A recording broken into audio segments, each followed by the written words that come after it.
Welcome back to Buddhism Demystified. Today, we're going to be exploring the Diamond Sutra. It's often called the cutting tool of wisdom. So imagine a diamond blade, just slicing through illusions to reveal what's really real. Yeah. And we're going to unpack how this ancient text challenges our fixed ideas about ourselves and the world and points us towards a deeper understanding of reality. The other day I was struggling with writer's block. I was completely stuck on how to start an article. And it made me realize how often we kind of get caught up in rigid thinking.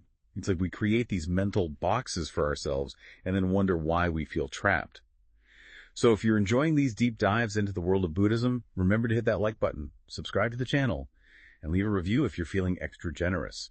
Your support really helps us spread the knowledge and connect with more curious minds. So let's dive into the Diamond Sutra. This Mahayana Buddhist text grapples with concepts like emptiness, non-attachment, and the illusory nature of the self.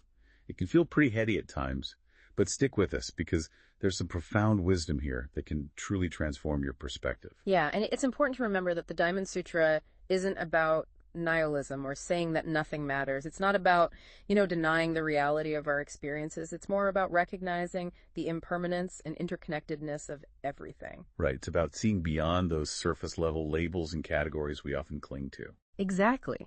One of the key insights of the Diamond Sutra is that we tend to mistake our thoughts, feelings, and perceptions for a solid, unchanging self. But if we look closely, we see that everything is in constant flux, always changing. Yeah. The source material uses the analogy of a mirror, which I found really helpful. The mirror analogy is a classic. It illustrates how our minds are like mirrors. They can reflect a vast array of experiences without being inherently defined by any of them. The mirror itself is empty, but it has the potential to hold countless reflections. So it's like we're not our thoughts, we're the awareness that's observing those thoughts. Precisely. And the more we can cultivate that awareness, the more we can loosen the grip of attachment to those fleeting thoughts and emotions. There's that great story in the source material about an emperor who was obsessed with capturing his essence in a portrait. He had all these artists trying to create the perfect representation of him, but nothing felt quite right. Ah, yes, the emperor and the mirror. What's fascinating about that story is how it highlights our tendency to cling to external forms and labels. The emperor was so fixated on finding his true self in a static image that he completely missed the point. He was trying to capture something that was inherently fluid and ever-changing. Exactly. And it wasn't until a monk showed him a simple mirror that he had that aha moment. He realized that his true self wasn't bound to any fixed form or image. It was the awareness He's pointing us towards. Right. It's about recognizing that our true nature is not something that can be grasped or defined. It's the spacious awareness that's always present beneath the surface of our thoughts and emotions. That reminds me of another key point from the source material. It challenges us to question even our most cherished spiritual concepts. Yes. Even concepts like Buddha or enlightenment are ultimately just tools. They're pointers to a deeper reality, but they're not the reality itself. It's like the finger pointing at the moon. We can get so caught up in studying the finger that we forget to look at the moon. The Diamond Sutra invites us to move beyond intellectual understanding and into direct experience. It's about letting go of our preconceived notions and opening ourselves to the vastness of what is there. So how do we actually do that? How do we apply these teachings in our everyday lives? Because it's one thing to talk about emptiness and non-attachment, but it's another thing to actually embody those concepts when we're facing real-world challenges. That's where the practice comes in. The Diamond Sutra isn't just a philosophical treatise. It offers a path, a way of cultivating wisdom and compassion through specific practices and ways of being. So it's not just about thinking differently. It's about training our minds and transforming our hearts. Exactly. And one of the most profound practices the Diamond Sutra emphasizes is the practice of letting go. Letting go of what? Exactly. Letting go of our attachments to fixed ideas about ourselves and the world. Letting go of our clinging to outcomes and our resistance to change. Because that clinging and resistance is what causes us so much suffering. Precisely. When we hold on too tightly, we create tension and constriction. When we learn to let go, we create space for peace and freedom. So letting go is like a key to unlocking a more expansive way of being. It's not always easy, but it's a practice that can truly transform our experience of life. The Diamond Sutra provides us with tools and insights to navigate this path of letting go and discovering our true nature. Okay, I'm intrigued. Let's dive into those tools and insights.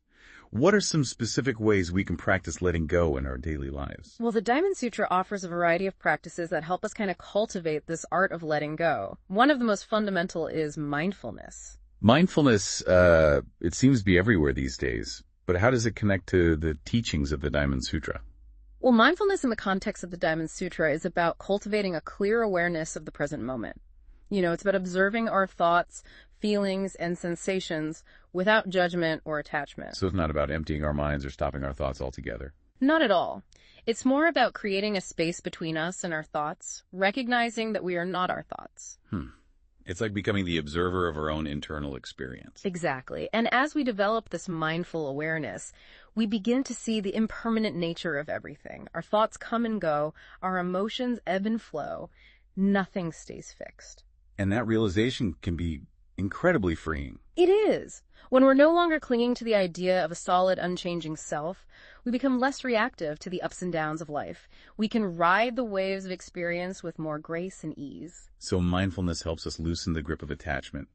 What are some other practices the Diamond Sutra recommends? Another powerful practice is loving kindness meditation, or metta meditation as it's known in Pali. Oh, I love loving kindness meditation. It's such a beautiful practice. It is, and it might seem counterintuitive, but cultivating loving kindness can actually be a profound way to dismantle the walls of self-centeredness that fuel our attachments. Oh, so? Well, when we practice loving kindness, we're intentionally sending out wishes for well-being and happiness to ourselves and others. We start by extending kindness to ourselves, then to loved ones, then to neutral people, then to difficult people, and finally to all beings everywhere. It's like we're expanding our circle of compassion. Exactly. And as we do that, we begin to chip away at the illusion of separateness. We start to see the interconnectedness of all things. And that recognition of interconnectedness can help us let go of our attachments to individual desires and outcomes. Precisely. Because we see that our well-being is intertwined with the well-being of others.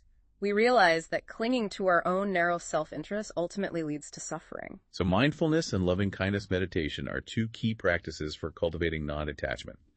What else does the Diamond Sutra emphasize? The Diamond Sutra also highlights the importance of right action or skillful action. What does that mean in the context of Buddhist teachings? Right action is about aligning our actions with our understanding of emptiness and non-attachment. It's about acting in ways that are beneficial to ourselves and others. So it's not just about what we think or feel. It's about how we show up in the world. Exactly. It's about bringing our insights into our everyday interactions with people and situations. Can you give us some examples of what right action might look like in practice? Right action can manifest in many ways. It could be as simple as speaking kindly to a stranger, or as complex as dedicating your life to social justice. So it's about being mindful of our impact on the world around us. Yes. And it's about acting from a place of compassion and wisdom, recognizing that our actions have consequences both for ourselves and others. This reminds me of the concept of karma. Karma is often misunderstood as some kind of cosmic reward and punishment system, but in Buddhism, karma is simply about cause and effect. Our actions create ripples that extend outwards, impacting ourselves and the world around us. So right action is about creating positive ripples. Yes. It's about using our understanding of emptiness and non-attachment to make choices that contribute to the well-being of all. This is making me realize that the Diamond Sutra is not just a theoretical text.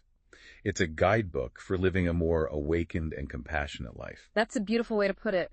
The Diamond Sutra offers us a path to liberation, not in some far-off future, but right here in the midst of our everyday lives. Liberation, that's a powerful word. What does it mean in the context of the Diamond Sutra? Liberation in Buddhism is often described as freedom from suffering. But what does that mean exactly? It means freedom from the suffering that arises from our attachments to fixed ideas about ourselves and the world. It's about recognizing that everything is impermanent and interconnected, and finding peace in that realization. So it's not about escaping from the world or denying the reality of our experiences. Not at all. It's about seeing the world clearly with open eyes and a compassionate heart. It sounds like liberation is not a destination, but a journey, a process of continual awakening. Precisely. It's a journey of letting go of our clinging and opening ourselves to the vastness of what is. This has been an incredibly insightful exploration of the Diamond Sutra. We've covered so much ground, from the nature of emptiness to the power of loving kindness to the importance of right action. But before we wrap up, there's one question I keep coming back to. If everything is empty, if there's no fixed self, then who or what is it that gets liberated? That's a profound question, and it points to one of the central paradoxes of Buddhism. The Diamond Sutra teaches us that there's no separate, unchanging self, yet it also emphasizes the importance of cultivating wisdom, compassion, and skillful action. So how do we reconcile these seemingly contradictory ideas? One way to understand this is to think of the self as a process rather than a thing. It's like a river that's constantly flowing and changing, yet it still has a certain continuity. So we're not the same person we were yesterday, but we're also not completely different. Exactly. And the practices we've been discussing, mindfulness, loving kindness, right action, they help us shape the flow of that river, guiding us towards a more liberated way of being. So it's not about annihilating the self, but about transforming it. Precisely. It's about recognizing the fluidity and interconnectedness of our being and living in a way that reflects that understanding. The Diamond Sutra offers a powerful vision of what's possible when we let go of our clinging and open ourselves to the vastness of reality. But as we wrap up our deep dive, I want to bring it back to something a bit more personal. You mentioned earlier that letting go is a key practice in the Diamond Sutra. I'm curious, what are some of the things you've had to let go of on your own spiritual journey? Well, that's a great question. You know, one of the biggest things I've had to let go of is the idea of a perfect spiritual path. What do you mean by that? Well, I used to think that there was one right way to practice Buddhism, that if I just followed the rules perfectly, I would achieve enlightenment. Well, that sounds like a lot of pressure. It was, and it made me very judgmental of myself and others. You know, I was constantly comparing myself to some idealized version of a good Buddhist. So how did you shift out of that mindset? It took time and a lot of self-compassion. I had to learn to embrace the messiness and imperfections of my own spiritual journey. What helped you do that? One of the most helpful things was connecting with other practitioners and realizing that everyone struggles, everyone makes mistakes, everyone has their own unique path. Yeah, that sense of community can be so important. It is, and it helped me to see that the path of Buddhism is not about achieving some kind of perfect state. It's about being present with our experience, cultivating kindness and compassion, and continually letting go of our clinging. That's a beautiful reminder. I think sometimes we get so caught up in the striving and the seeking that we forget to appreciate the simple beauty of being alive. Exactly. The Diamond Sutra reminds us that liberation is available to us right now in this very moment. It's not something we have to earn or achieve. It's something we can access by simply opening our hearts and minds. That's such an empowering message. And it brings us back to the core teaching of the Diamond Sutra, the idea that everything is empty of inherent existence. But as we've been discussing, emptiness doesn't mean nothingness. It means potential. It means possibility. It means freedom, and that freedom is available to all of us. Absolutely.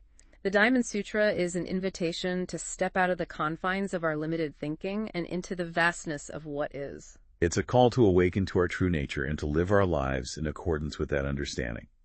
As we conclude our deep dive into the Diamond Sutra, I want to leave you with a question to ponder. What is one thing you're ready to let go of today?